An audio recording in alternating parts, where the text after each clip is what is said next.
All right. So we're here, we're recording our Alloy of Law pre-read episode. I don't have any non-spoilery memes for Alloy of Law. What? So I've got one that it spoils just the prologue. I thought you were going to talk about tinfoil hats. Shit, maybe I should have been. Yeah, tinfoil hats. That's a better. We can save this other. We can save my other meme for next time. Okay, great. Okay, talk about tinfoil hats. Tinfoil hats. I don't think this was intentional, but I believe it was not intentional. yeah. So, like in real life, conspiracy theorists wear aluminum foil hats to block out the government mind-reading, mind-controlling waves. Aluminum and tin are different, though, right? Right, but aluminum foil is what you buy. Anyway, whatever.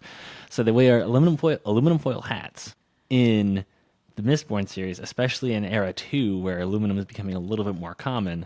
You see people wearing aluminum foil lined hats to block out the effects of soothers and rioters who can, control their emotions. So Brandon literally made tinfoil hats Aluminum legitimate Aluminum aluminum foil hats a legitimate thing in his universe. Yes. To avoid the conspiracy theories are right. Just wear your tinfoil hat. Your aluminum. God damn it! I keep saying that. Wear your aluminum foil hat. Yeah, so Nah. it's kind of crazy. Yeah. I don't think we actually saw anybody do that in this book. But Yeah, we did. Oh, we did. Okay. I thought there was mention of after they. I don't want to talk about the specifics because that would be spoilery. Yes, it would. Okay.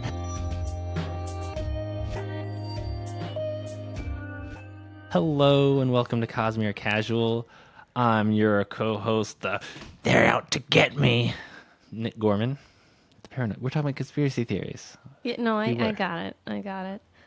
And I'm your co-host, AJ Gorman, who is not into conspiracy theories.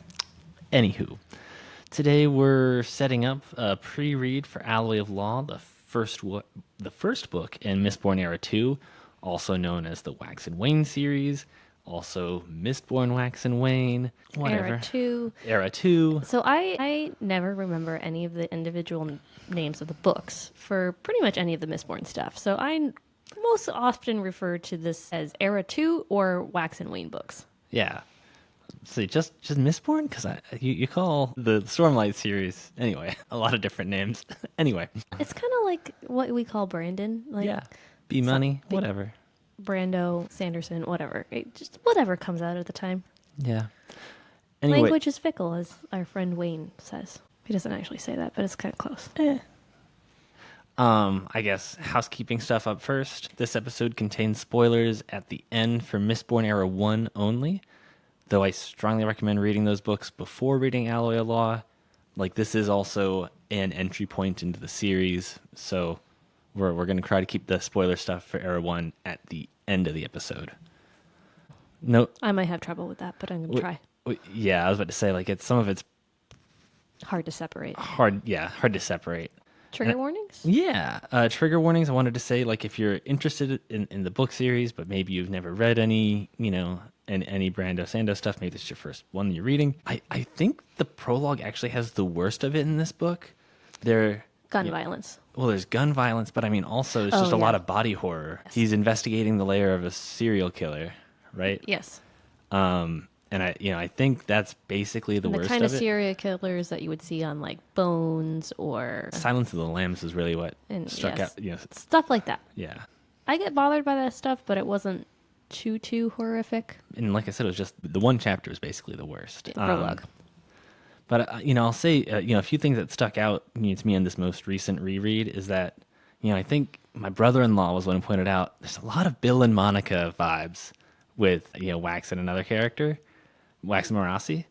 And like once you see that, it's hard to unsee it. I'm too young for all that. There are unequal gender and power dynamics at play with a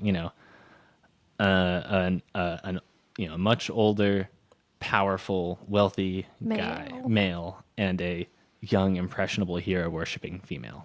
And that I didn't think about it my first read through, but now that I see it, I'm like, oh man, I can't unsee it. It's a little, and I mean, yeah. I would encourage anybody who's thinking about that, keep reading. It's true. Yeah. Keep reading. Yeah, and I like characters with flaws, But like I said, it's just, it's not, I don't know what I'm trying to say there. I would like to say that this is the first time that I read a Brandon Sanderson novel that was a large format paperback. Are you talking about like a large print for? No. Just Okay. like instead of having like the paperback version where it's like condensed. Oh, the mass market one. The mass market one. Like got I bought a version that you was got the like trade paperback. Sure, whatever that means. It was really nice. Like, Huh. because there's room in the margins to take notes. Yeah. You could actually like see the artwork. Yeah, and that, I know we were going to talk about this, later on as sort of a tip for people who are trying to pick out details. But like the artwork, the broadsheets there, they tend to include, small details and foreshadowing and sometimes world hopper cameos in this set of 4 books. I didn't pick up on anything in this book, but I was also reading it on my kidding me? Kindle. I was reading it on my Kindle. Like, Are you kidding me? There's so much in those broadsheets. For this book? Yeah, those broadsheets are all set up for everything else that happens in this era. Well, all right. I'm going to have some learning to do as we record this next episode. Like literally, it's only like a couple of the advertisements that are just like, this is just to help add to the setting, but not actually a plot thing. But everything that's written in an article is definitely a plot thing. Every single thing. Interesting. Okay. Well, I suppose I'll be learning some as well. It's Casimir casual, right? We're not, Okay, I would also like to take one more minute to complain. Wax and Wayne are way too similar of a name. No, they're opposites. Like and I'm just saying the way that I read is like you just read the first 2 letters and stop. Yes, pretty much. Huh. So I have a very Sounds like if a I'm critique reading I would receive. Huh. I would have appreciated a little bit more differentiation. Also, I don't know why the names had to be so opposite, except maybe just to make Brandon giggle. I don't know. They're not. They're like I don't just. Wax and Wayne, like the faces of them. Yeah. Well, but there's an irony there, right? And I guess this is a nice segue into the setting. Scadrial, the planet that this is set on, doesn't have a moon, so the pun doesn't make sense to anybody except the reader. Like they don't have. I really think this is all just to make Brandon giggle for his own amusement. I mean, it makes me giggle. I'm happy. I don't know. So do you want to get a little bit into the setting? Yeah, let's do it. Okay. So this is Era 2, so this is 300 years after the end of the events of Era 1. Yeah. So I always forget that at the end of Era 1, Spook is in charge. Okay.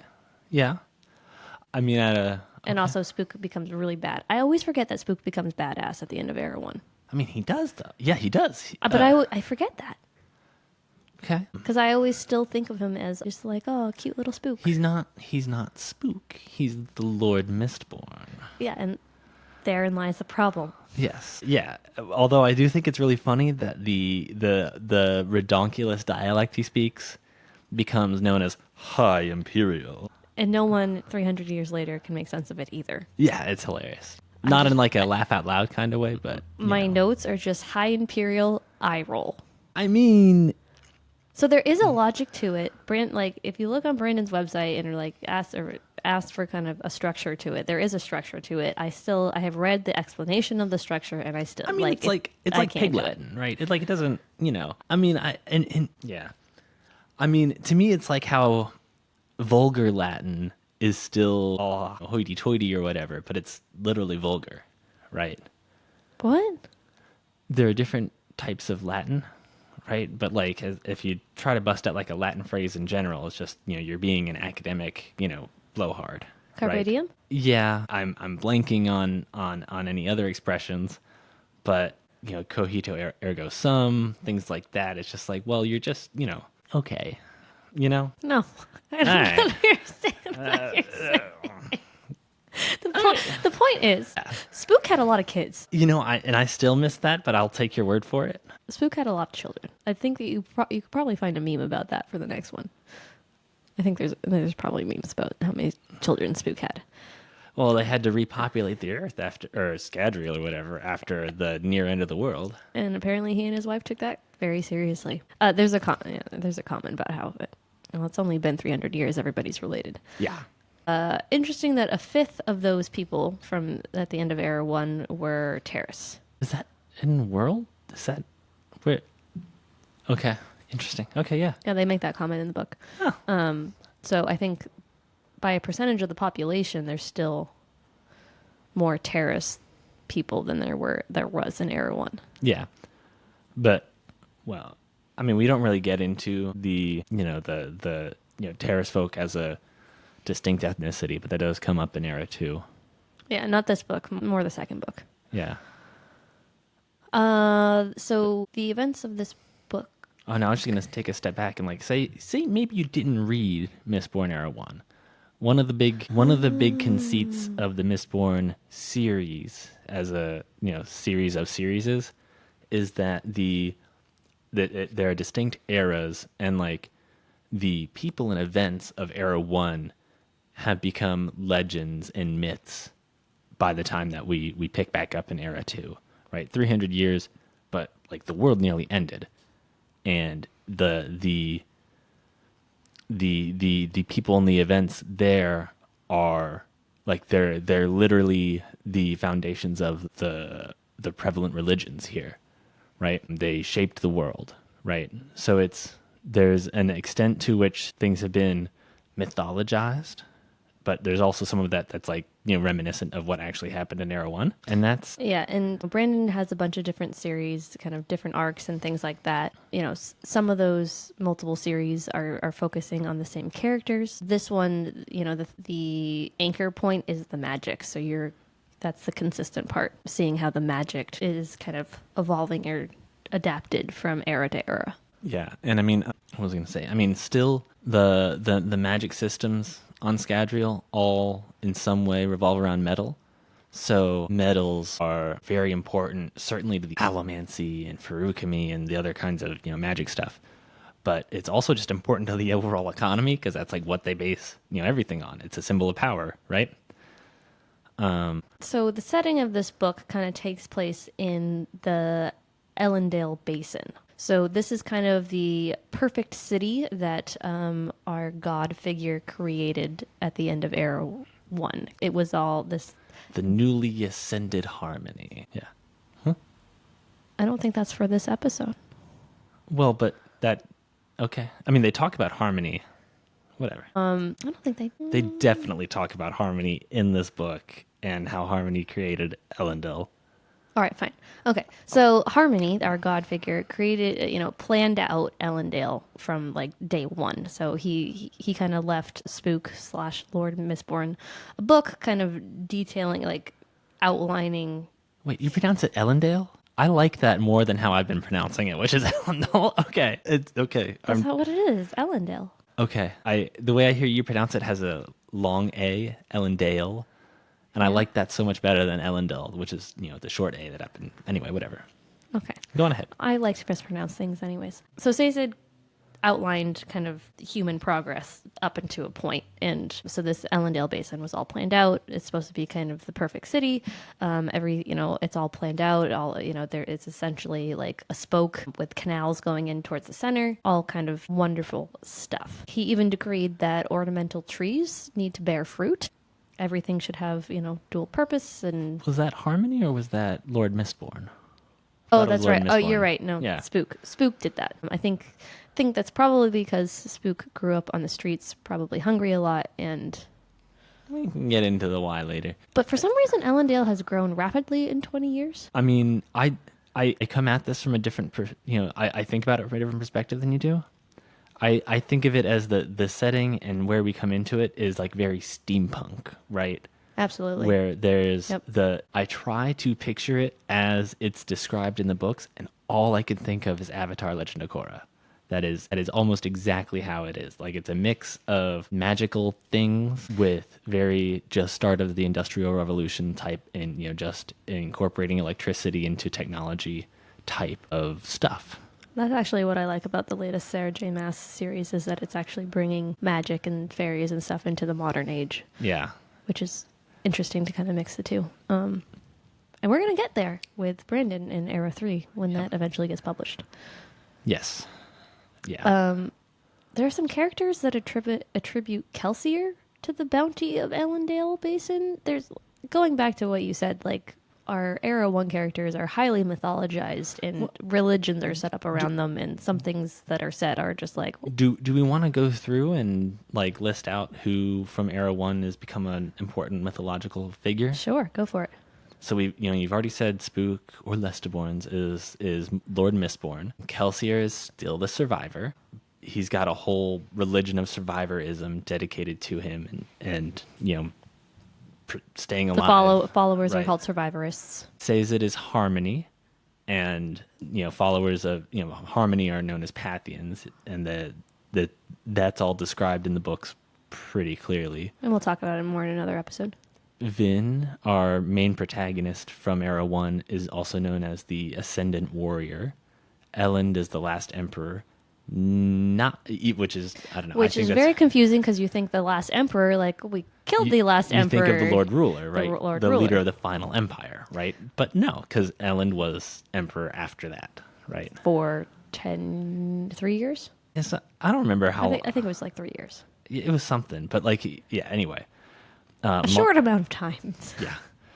And Marsh is Old Iron Eyes, the very manifestation of death. Old Iron Eyes? Old Iron Eyes. I think the name is actually Iron Eyes, and it was just... The manifestation of death. And Breeze, not as mythologized, but he is the direct male line ancestor for Wax. They have the same last name. Yes. Right? And I guess just going in on that, I think religions showed up a lot in Era 1, but they didn't really drive a whole lot of the actions of some of the characters.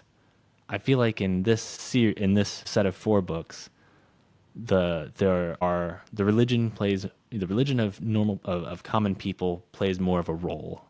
How things all work. Well, they didn't really have a religion in Era 1 because they Contraire, they had the Steel Ministry. They did have the Steel Ministries, but they weren't really. No one was really encouraged to do any like practicing or studying of scripture or anything like that. Yeah. Yeah. I think Okay, so- going into the religions, I think you want to do that as its own episode, right? That's correct. All right.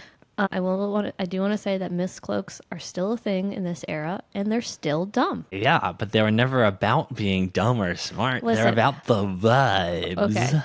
Pay attention to chapter 1 or 2. Decorative shrubs caught his coat tassels and made a No rustling spoilers. noise. They're still dumb. All right.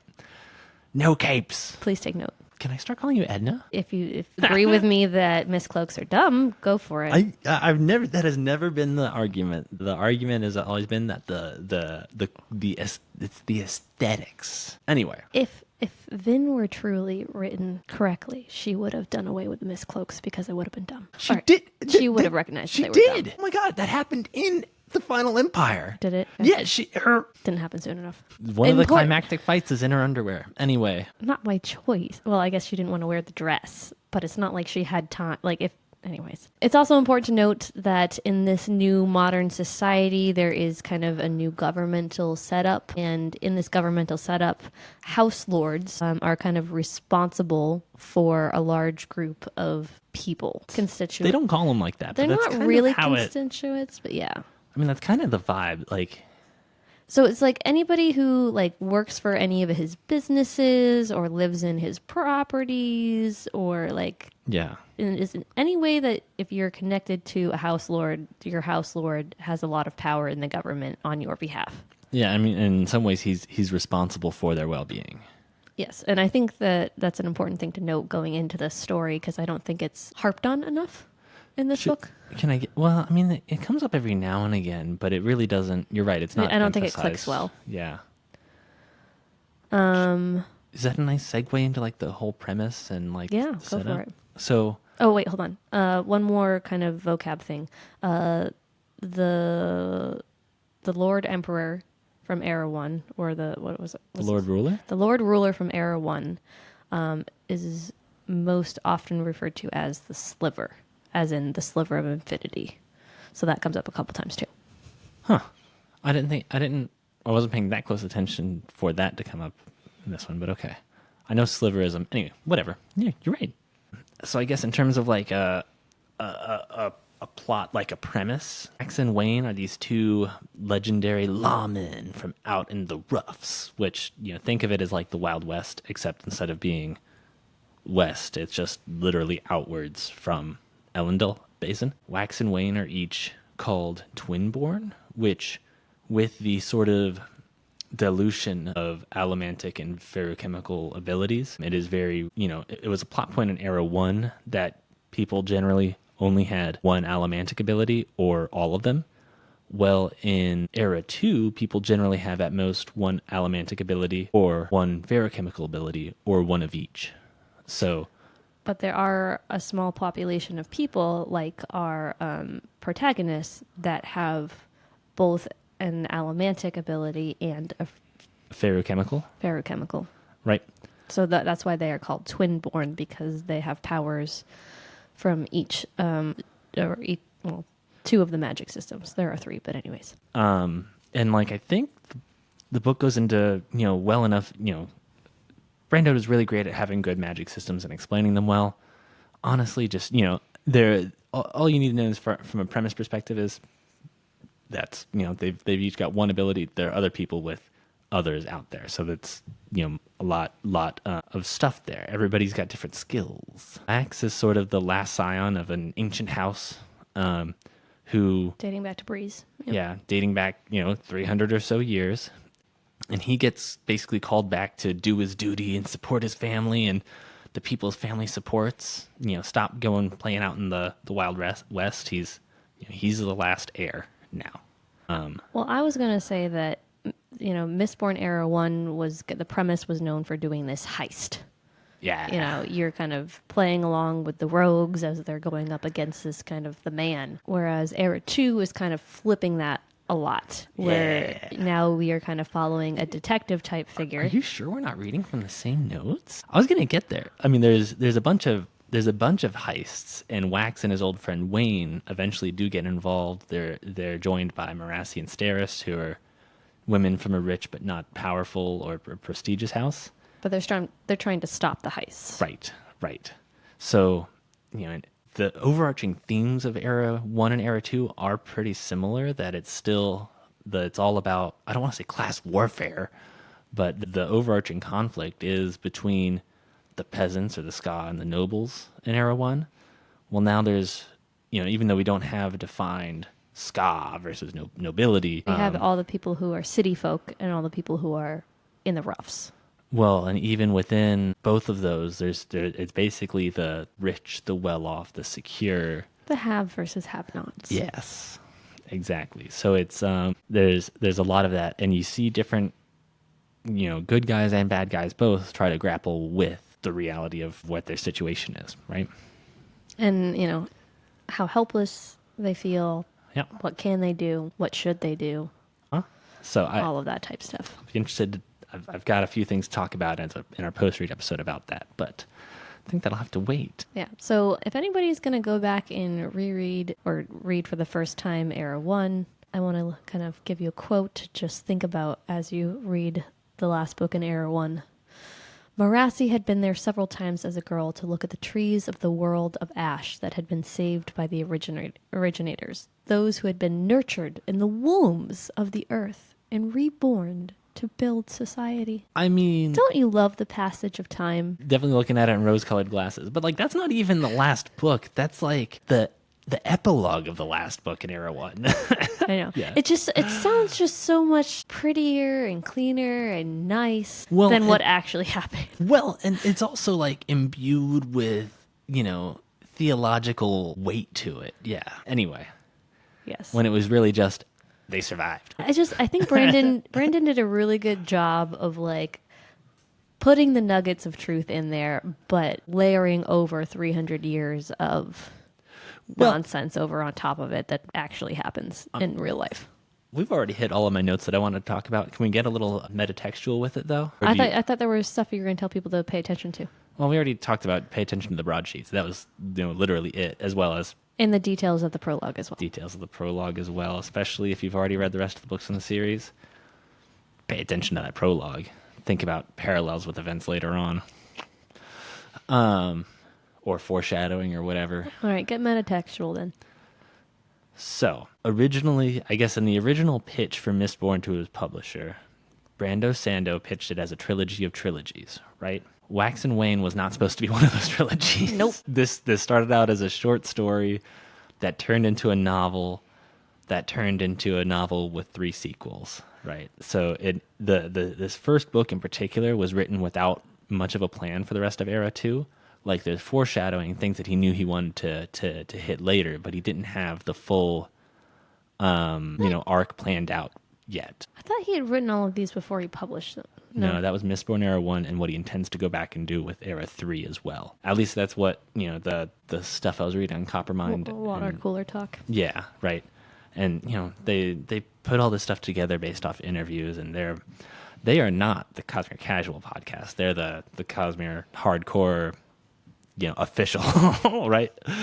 Anyway, but so Alloy of Law,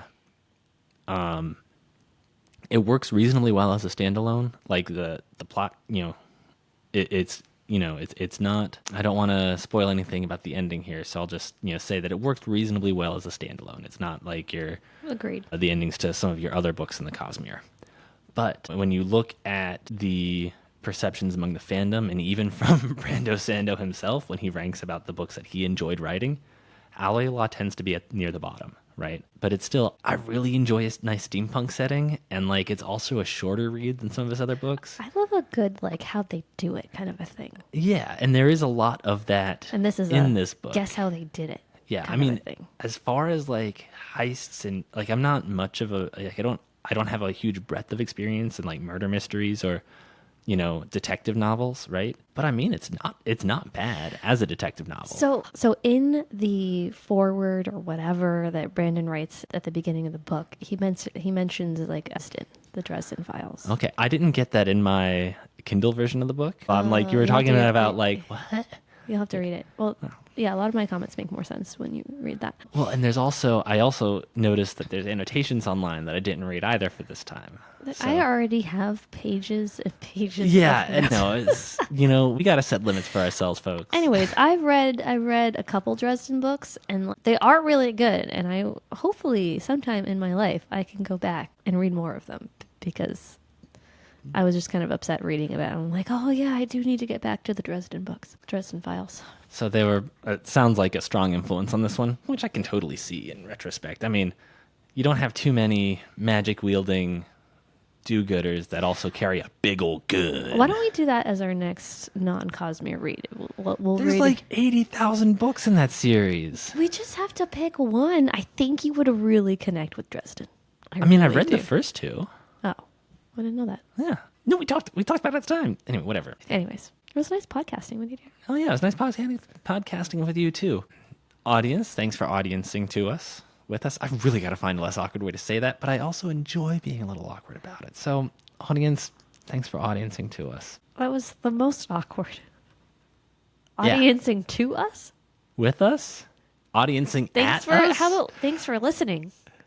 Or watching? Anyway, thanks for consuming this media. If you want to reach out, provide input on things like prepositions or how I refer to you folk, our email address is cosmerecasual at gmail.com. Our social media stuff is Cosmere Casual in various, Reddit, Instagram, YouTube, whatever. Our intro and outro music is licensed through Tribe of Noise. The song is Odyssey, and the artist is Ketsa. And until next time, keep your wits about you.